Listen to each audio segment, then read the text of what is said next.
All right, so now we're going to do the same thing that we did here for our our dog demo, using the old school SQL selects, right? Using regular SQL selects, SQL commands, because they're not all selects, excuse me, SQL commands. We're going to convert those, right, into, going to do the same thing, except this time we're going to use active record, okay? So first thing is first is that we want to add some stuff to our gem file. And the key things we want to add to our gem file are these two right here, sinatra-active record and active record. Again, in this case, I have version 3.2.17. Okay. These two are optional. Pry and bybug. These are just for debugging purposes, and we may or may not get into this, but you can go ahead and install those if you like, and feel free to just go on Ruby Gems and investigate what the deal is behind those. As a matter of fact, let me go back to Ruby Gems right now. Okay, so I'm getting ahead of myself. So now we have these installed, right? So our your gem file should look like this. These minor additions here, well, these major additions, and then after that, we're going to open up our main file that we had created in the last lesson, and I'm going to go split this so we can see them side by side. I'm going to just show you what the solution to this is going to be. I'm going to do this Julia Child method, and we're just going to chat about this real quick. So here at the top, you see that there's a few changes in the requires at the top of our main file, what will be our new main file.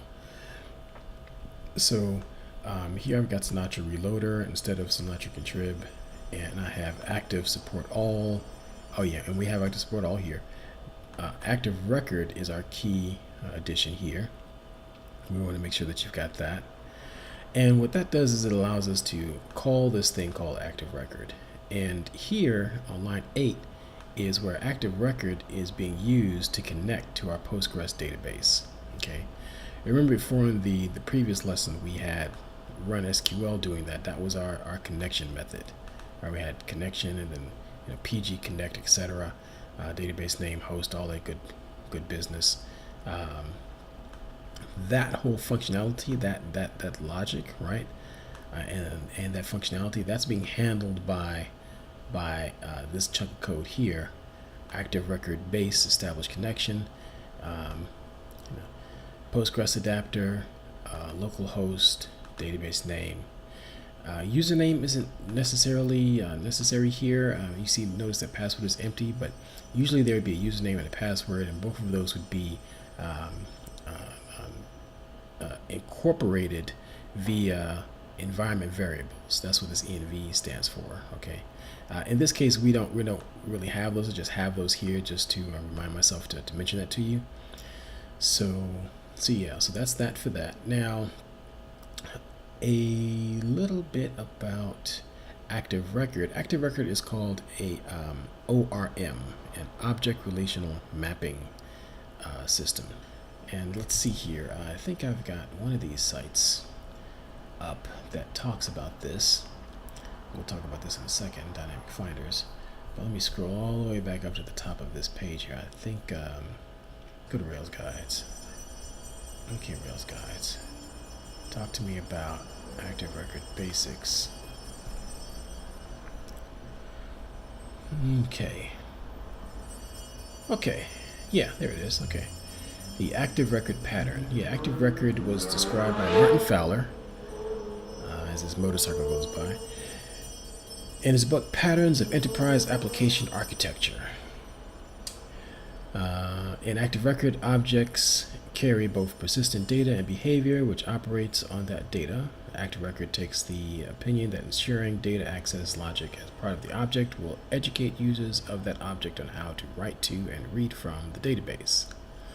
So two good sources for understanding this is Ruby guides here, Rails guides, and so definitely like homework assignment here is to read this page and this other page. Just kind of like pause the video and check and make sure you've got these URLs written down. Active record querying. I'll talk about that in a moment to get a better understanding of active record and its history. Okay, so basically what Fowler is saying here is that you've got a database, and just for simplicity's sake, let's say we've got a database of one table, right? Instead of rows and columns, just envision something like an Excel sheet, except now this single page is a database, right? And what Active Record does is it wraps around that, and it allows you to programmatically deal with the contents of your database, right? To treat the contents of your database in each cell as if they were objects, right? Programmable objects. And now you have all these methods and whatnot that you can use to interact with that information, both on that table and on other tables that are related to each other, and etc. Right? So let's see here. So going to kind of show you what the result of that is that it allows you to then simplify your code without having to write SQL statements. Okay, so you see here line 20 on the new version, the active record version. In order to get all the rows, we just say dog.all, and .all is one of those methods that I was mentioning before, okay, that come with active record. So that's equivalent to what's happening with the SQL statement here on line 7 in the old version of the code, right? Line 24, line 25, excuse me. So here we have the edit route, right, on the get action, and we've got we have an active record dog.find. Find params is being fed this parameter of a dog ID here, and it's gonna return back a specific row, right? Well, this is telling it, active record is saying, hey, find this specific dog with this specific ID, and then return that as the row, right? Then go to the new template, right? Here in our original one, our SQL based one, we do the SQL select. We select all from dogs where ID is a specific ID, and then it runs the SQL statement on the actual database, and then it pops off the first one, right? It pops off the first one and it comes back. So it goes through a few extra steps versus the one step that we had to do here on line 25. Follow? Okay, so it continues like that. It's just that active record allows you to do a lot more simpler things, a lot more, or even complex things in a simpler way. Okay, so whereas before on the dog ID route, you had to put in this long, crazy SQL statement that run the SQL and then redirect. Here you just have this short statement, dog.find. Again, find a specific dog, return that dog, and then now we're just assigning parameters to attributes that the database knows exist, active record knows exist according to the structure of the database, right? Because it understands the structure of the database. And it continues like that. Just we have dog.find, dog.all, find by breed. This is interesting, find by breed. So active record comes with a number of methods attached to it that automatically get mapped to a database when it's doing its database mapping, right? In this case, it's like you might wonder, well, how does it know about breed, right? Because breed is something specific to what it is that we're writing out, right?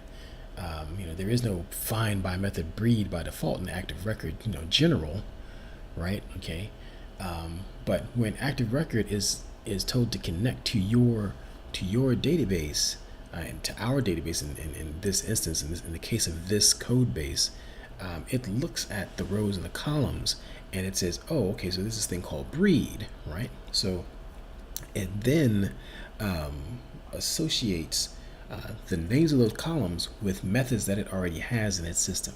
One of those methods that it already has in the system is a method called find by, right? So here, if we look at one of the 2 pages I want you to kind of like read for homework, so to speak, the active record querying .html page, you'll see that there is a search for those.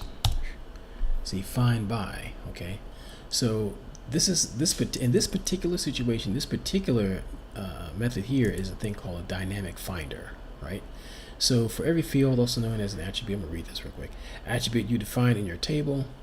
Let me start over. For every field you define in your table, Active Record provides a finder method. If you have a field called first name on your client model, for example, you get find by _ first name for free from Active Record. If you have a locked field on the client model, you also get find by _ locked method. Okay, so in our case we have find by breed. Okay, yeah, so definitely check out this page. Read with careful enthusiasm, so to speak, this whole thing, so you kind of have an idea of some of the methods that come with Active Record out the box, right? Like where, select, reverse order, reorder, references, read only, preload, etc., all the way up to find and create with. Okay, retrieving objects from the database. This is a really good resource to try to figure out some things and play around with some stuff. Yeah, so I would say check out this page and check out Active Record Basics, and pause the video, kind of like compare the code and the code base. Try to write it out with your own fingers. Sometimes it's cool to just write out with your own hands, because that kind of adds to the muscle memory of your mind, so to speak. A note: this last method hanging down here, a run SQL, is just a holdover from our original code. I deleted there because I want you to see that without having to open up the second file, that what this original connector database connection used to look like, right? And just to understand that this is related to what's happening up top here with Active Record Base. Like, we could delete this whole method here, and whack, and we should still be able to, our code should still be able to work just fine. So hang on, I'll test this theory. I'll pause that and restart it. Restart. Okay. 4, 5, 6, 7. Okay, so 5, 5, 6, 7. Let's go home. Dog home. Yay. Pitbull. Okay, there's a pitbull. There's a mastiff. There's a chihuahua. There's a chewy. Okay. So yeah. So that's pretty much it. That's a short and simple introduction to Active Record. There's a lot more regarding Active Record, because we're going to be getting real intimate with that as we keep building more and more Rails apps, and as the Rails apps grow in complexity and intensity, and you'll see that as we go along. And we'll be talking about relationships. Has many and belongs to, and all those wonderful things, and what all that means. And yeah, we'll just be diving further into it. So anyway, I think that's it for this video. And I believe next up will probably be TDD, I think. Yeah. Yeah, part 4 will be the last part of this sequence for Sinatra will be TDD.